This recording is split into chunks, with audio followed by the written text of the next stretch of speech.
And hello, friends. Welcome to another episode of Chapters here on Armstrong Television. And Chapters is the television show that profiles authors, editors, and publishers in West Virginia, Ohio, and Kentucky. I'm Eliot Parker, and it's great to have you with us. Poetry is the genre of our discussion today here on this episode of Chapters. More specifically, we're going to be talking about Norman Weinstein's collection of poetry called First Love and Other Poems, Metrical Moments for the Most of Us. And here to talk to us about this poetry collection is the editor and publisher of Norman Weinstein's poetry collection, John Patrick Grace from Publisher's Place.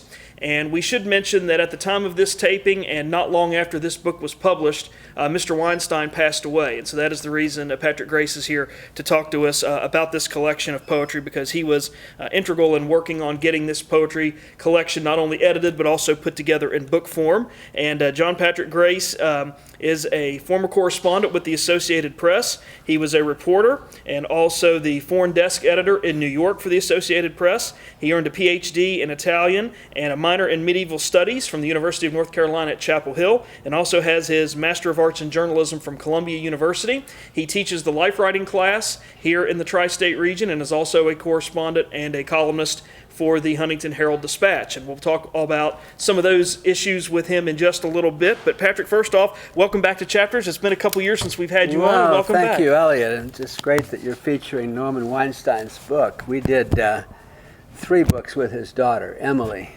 And of course, his daughter is an artist, and her art is right on the cover. The cover is by Emily, and some of her art is inside. She was very fond of her father, and he was very fond of her. There was a great relationship over the years. And so I came to know Norman through Emily. And we had done cat book, dog book, and Saving Magic Places with her, all books of art, but with considerable text that Emily wrote and Norman, her father, edited. He was an editor on an interior decorating magazine for a number of years and taught English in France and also in Greece. Some of the poems are from his life in Greece, but those are long poems, so we won't be reading the Greek poems. Okay. So Patrick, tell us a little bit about what the first conversation was like with you and Norman. You mentioned that you met Norman through Emily. Well, I've known him for years, and I knew him mostly as Emily's father and also as a playwright. I didn't know that he wrote poetry. When it got to a point where he and his wife, Debbie, could not cope living in New York City anymore. He's originally from Roanoke, Virginia, but they lived for many years in New York. They just couldn't even cross the street without worrying about getting hit by a taxi cab because of their frail condition. So following Emily's lead, he moved to North Carolina to be close to his daughter. And that's when I first found out he was writing this collection of poetry. I think he called me up and told me he was working on this, and if I were ever down in North Carolina, would I come by and take a look at it? And so I'm down there periodically for various things. And I did, went by and started looking at his poetry and thought, yeah, this really should be a book. That's very good. So how many of the poems at the time that you met with him were already finished, and were there any he was still working on or revising? Oh, there were a lot that he was still working on. I would say only about half of the poems were finished. There are 47. And no, there are 70, I want to say 47 poems in the book. I think that's about right. But only about half of them were finished at the time I came down to see him in Chapel Hill. He was still working on most of them. And some of them he even started working on after we already had an idea of doing a book. So there were some in here that were very, very close to when he actually passed away, which was, I think, in April he died. Did you get a sense of when he actually first started working on this collection? Did he reveal that to you, or did you discover that? Well, some of the poems are from his days in Greece, so that was a long time ago. But apart from the poems from his Greek years, and that's decades ago, I would say most of the poems were written in the last 18 months of his life. And you mentioned that he passed away in April of 2015. I believe it was April. Which is, earlier than the time that we taped this. So tell us a little bit about, you met with Norman, you realized that some of the poems were done, some of them needed a little bit more work, were close to being finished. What was the next step in the process in terms of getting this book ready for publication? Well, Norman had the idea of bringing in illustrations, and so he found a lot of things on the web which were without royalties. See if we can find one here. This Proof of Gravity is a good example here of a cartoon drawing he found on the web, and many other things. Some are photographs, some are line drawings, some is the art of Emily, his daughter. And so every poem has an illustration. And I think that's part of the charm of the collection. And the illustrations really do go with the tone of the poem. Like here's one that's the title of the poem is Retirement Home, and he found this lady with a bonnet clearly way up in years and put that above that poem. Here's one about cemetery in Normandy, and he's got all these white crosses in a cemetery from the internet. So that was charming. We eliminated some poems that I thought, frankly, were just not up to the quality of some of the other poems, and he let me do that. I edited the poems. So a lot of people have the impression about poetry, you just mustn't touch a word. The poem is sacred, and the poet is the sacred artist and cannot be edited. But that's not entirely true. At least this particular poet allowed for editing. And I did make some suggestions, many of which he took. I did edit some lines and even suggest some better words in some poems. And he didn't take all my suggestions, but he did take quite a few. So that's how we worked together on this. I think I made probably 2 trips to Chapel Hill to work with him on the poetry. So what was the time frame from the time you first met with him to the time of the edits and then the time that the first draft was ready? How much time had elapsed there? Not much.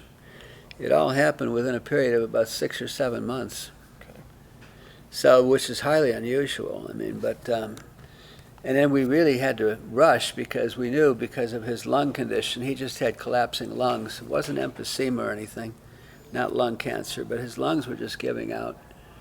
And we knew he wasn't going to be with us much longer, so it was quite a push to get the book done before he died. Mm-hmm. And one of the interesting things about this book is the title, First Love and Other Poems, Metrical Moments for the Most of Us. Where did the title come from? Is that something you selected or you all collaborated on? Because it's such a unique title. First Love is the title of the first poem in the book.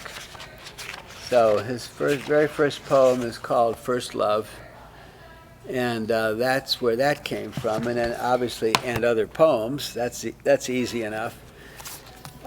Now the metrical moments for the most of us, that took a lot of work. We had many, many different subtitles for the book that we looked at and eventually discarded. But Norman wanted to come up with a title that would say, this is poetry for the average reader. You don't have to be a university elitist. You don't have to be a devotee of fine poetry and have a whole collection on your shelf of books of poems. You don't have to know a lot about poetry. This is for the average reader. And he really felt like poetry had gotten away from addressing the average reader. That poetry had become an exercise in intellectual elitism and just, kind of word games and hijinks and clever meanings that most people wouldn't understand, And he thought that's not the way poetry should be.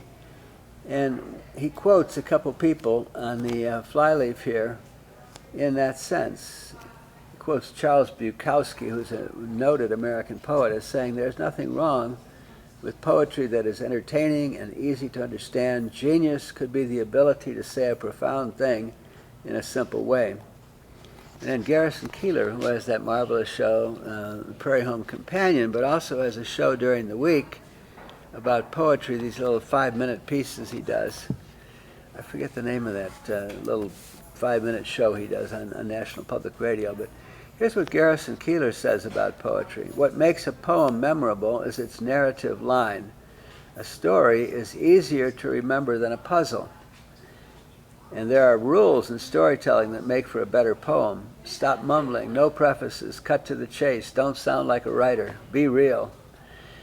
That's from his introduction to a collection that he put together called Good Poems. None of the poems are those that Garrison wrote, but he collected American poetry into an anthology and wrote the introduction. So that's where the idea came from, that metrical moments for the most of us, not just for the elitists, not just for the die-hard poetry lovers that, read poetry all the time. And he really thought, poetry should be for the average reader. And that's one of the things that really caught my attention, Patrick, about this collection of poetry was that, I could read 3 or 4 poems and I knew immediately what was going on. Yeah, you're not lost. You're not lost, and No. you're not in a situation where you're looking at the 3rd and 4th line of poem 1 and thinking, my goodness, what is it that the author's trying to talk about? Right, exactly. There's very much, clear language and a clear pattern Clear, to the way that's right. to the way it was put together. I wanted to ask you, too, about the design of the book, because one of the unique features is the French flaps that we see Right. in the book. And Right. this isn't done very often, really, in They're publishing French anymore. flaps. And it's really not done much in poetry. Well, Where was the decision made, or how was it made to do French they're flaps? called French flaps because French publishers do put out books with these flaps quite a lot. That is a French invention, I guess. At least they do more of it than most other countries. And they are expensive. To add those French flaps was $2 a book in printing costs. Very expensive. But they make the book so elegant, It's like a mini hardcover or something, And you have his picture on the back flap, so you can see Norman there in his biographical sketch, and then an excerpt from one of his poems. And then on the front flap, we had these words about poetry, what poetry should be about. So it worked out very well, and I like the colors. Do you like the colors? I of the do. book? Yeah. Yeah, it's beautiful, very beautiful, very eye-catching, and the picture of the steps with the 2 chairs is Right. lovely. Lovely Yeah. picture. It reminds you like there should be maybe a river here or something like that, and this is a house perched above the river, and the steps coming down to this little landing before you get to the river. And obviously 2 people would be sitting there, so that kind of speaks of love. Absolutely. Yes, very much so, very much so. And one interesting feature or fact about this poetry collection, too, Patrick, is that you had a chance to go to New York and talk with some bookstores up there about this collection of poetry. Tell us a little bit about how that went. I did. Well, it's hard because I think New York bookstores are inundated by people that walk in the door and say, I'd like to do a reading here. And it would have been easier if Norman had continued to live in New York, but now I had to say the author has moved out of New York. He's down in Chapel Hill, North Carolina. However, he's a real New Yorker, But I found a bookstore or 2 that said, yeah, maybe, and we still don't. And now Norman died in the meantime. So now if we had a reading, obviously you cannot have the author any longer. You'd have to have the author's friends. That's even harder. It's hard enough for individual authors to get a reading in a New York bookstore. Now you talk about, well, the author's not with us, but his friends would come in and read. Well, they say, well, come on, we got thousands of people trying to do this. So we'll see. We'll see if that happens. We've still got those contacts. We haven't set anything up definite yet. Okay, very good. And we'll come back to talking about Norman's poetry book here in just a moment. I wanted to ask you a little bit about before we talk about Publisher's Place and some of the things that you have coming up with books and titles and authors. What are your thoughts on poetry as a genre? You read a lot of books, edit a lot of books, talk and work with a lot of I like writers. poetry, and I'm in the poetry group, the Guy and Dead Poets, which is a wonderful local poetry group that I would put up against many other groups in the country, even though we're a small city. We have people in that group that have been published in the New Yorker and the Atlantic Monthly and the Paris Review, people that have whole books of poetry published by good publishers at home and in Ireland. So they're excellent poets in that group, and 2 of them endorsed Norman's book.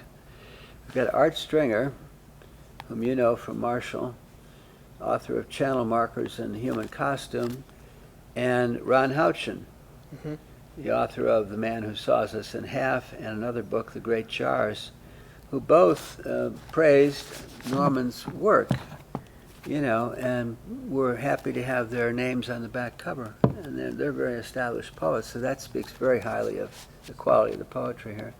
But maybe we should read a poem. Absolutely. Why don't we read a poem Yes. from the book before we talk about anything else? Sure. Tell us a little bit about the poem that you're going to read and sort of set the scene for us. Well, this is a poem that could be about West Virginia. I like to think this poem may hark back to Norman's growing up in the Roanoke, Virginia area, probably a little bit out in the country, because it's that kind of a poem. It's called Mystery. Whatever happened to cool, dark barns where frantic motes of dust scurried to the sun, and hay smelled so delicious you envied the cows below the loft? What has replaced the shaded spring house, haunt of the delicate crayfish and the other sweet enigmas, placed to cleanse and cool the carrot pulled from near the door and tasting of earth and summer? Even the hill for flying kites is gone, along with the spring sunset tasted by kite and flyer, and the river that offered the many challenges gone, and the hidden mountain path that led to somewhere all gone, and the child who won't return. Of course, he never did get back to living in Roanoke. Mm-hmm. So it's sort of about having grown up maybe in the country outside Roanoke and then never getting back. That's another unique feature I liked about the poetry collection is there's a little kernel of truth about life in every single thing that he writes about, which is really unique. Now let's have a humorous poem, of which there are a few in the book, and God knows we need humor. There's all too little of it in print. This is a true story. It's called Backyard Nocturne. We built in our backyard a lily pond to top our swanky neighbors with a show of waterfall and fish we hoped would spawn with lights a part of our scenario. The night arrived to test our artistry. The sound and light and waterfall switched on. I turned my back and called for all to see, then looked again with pride on what we'd done. How best describe my being traumatized? A raccoon mom and frisky cubs were mucking up our pond before my eyes. A hungry bunch of damn Beelzebubs devouring all our fish and leafy plants. So much for all our neighborly romance. So the raccoons came and wrecked his show, and the swanky neighbors could only laugh at him instead of saying, "Oh my God, what a gorgeous pond you have there." So apparently that really happened. I like poems about things that really happened. Yeah, sure, absolutely. It's a great collection of poems with a lot of variety and a lot of good, easy to understand prose, but also at the same time has a little kernel of truth about life, which I think makes it and that last unique. poem was a sonnet, so they're both rhymed and unrhymed poems in here, and there are a number of sonnets, which would be a 14-line poem in iambic pentameter, usually 8 lines up on top and 6 on bottom, or you could have 3 quatrains and then a couplet at the bottom, Shakespearean sonnet. Yeah, absolutely. Which a lot of people are familiar with from having to read those in school along the way. Yeah. The other sonnet form is the Petrarchan sonnet, which is 8 lines on top and then 6 lines on the bottom. Absolutely. So Patrick, tell us a little bit as Executive Director of Publishers Place. I know in addition to working with and publishing Norman Weinstein's book, First Love and Other Poems, a lot of other things going on with Publishers Place in terms of recent books that have come out, some upcoming things you're working on. Yeah, tell us a little bit about it. We're going a bit crazy right now. We have juggling 7 books. I count this as one of the 7 for this period. So we're still trying to get this out and around and promote this, and yet we have at least 6 other books in development, one of which is going to press very shortly, Joe Wyatt's book. I don't have the cover with me, but Joe Wyatt is a retired professor of psychology at Marshall and was a expert witness at many trials as a forensic psychologist, usually testifying for the defense, but sometimes for the prosecution, depending on who hired him. But his book is a collection of 11 true cases, all in West Virginia, most of them homicides, where he was testifying as an expert witness. And they're fascinating cases, and many of them were pretty prominent in the news. So when this book comes out, people will remember, "Oh, I read about that in the paper, I remember this case." So you remember the case of the fellow that brought a sword to a fight at a gas station over here on 8th Avenue and 9th Street. I do remember that. 9th Avenue and 8th Street. The Speedway station over there across from First Century Bank. And the fellow that brought the sword ended up killing the other guy, who was really kind of the bully of the piece, was bullying the first fellow. And the guy went home and came back with a sword, with which he ended up killing the guy. And that's one of the cases in the book. That's going to be an interesting book, I think, that will resonate with a lot of people, especially people that like crime and like true crime and those kinds of things. Will find that. Sounds like they'll find that. It's all authentic. Excellent. It's the details of the cases. Nothing is made up in that book. It's all what really is in the court record and how the testimony went. Excellent. So what else has Publishers Place got either Well, recently released or coming out soon? Yeah, we've done these wonderful books with Robin Ramey that are juvenile books. So this is the way it should go. This Butternut Moon was the first book by Robin Ramey, and then her second book, Cotton Fields and Canvas. They're both stories from her mother's childhood. Her mother told her these stories, and she wrote them down and put them into little novels for juveniles. That would be ages about 7 to 10, and she's going to do one more. So there's a third book coming. And they're charming. They delve into West Virginia, and also the family in the second book moves to Alabama. The second book has kind of a racial flavor to it because there's a racial conflict in the second book. But they've both done well. Robin is a language arts coach for the Cabell County school system. Both books are being used in Cabell County in the schools. And the first book has sold over 1,000 copies, which, as you know, for a regional book is very good. Sure. Probably go on to sell many more, and then she's doing a third book. And then we did a book called The Moonshine Maker, which I think you are familiar with, by a fellow named Boyd Smith. These are also true life stories of his 11 years making moonshine out in Wayne County. And there are other stories besides the moonshine stories in here, but a lot of it is about moonshine making. And that book, too, has sold over 1,000 copies, and Boyd does very well with that whenever he sets up to sell that book. He's sold them in many different venues, including gas stations, oil change places, and all kinds of things. You know, hair salons, as well as bookstores and libraries. And then we had Dwight Harshbarger's second book with us, Valley at Risk, Shelter in Place, again, based on a true story of the explosion at the Bayer plant and Institute in 2008. 2 people were killed, hundreds of people could have been killed, and Dwight does a marvelous job because he has a background in safety engineering. He has a PhD, but he has worked in safety engineering, so technically there's a lot of authenticity in the book about how things went wrong. And this is an important book because the environmental story in West Virginia is just huge. We've got to protect people against these chemical leaks and explosions in plants and explosions in the mines and on, you know.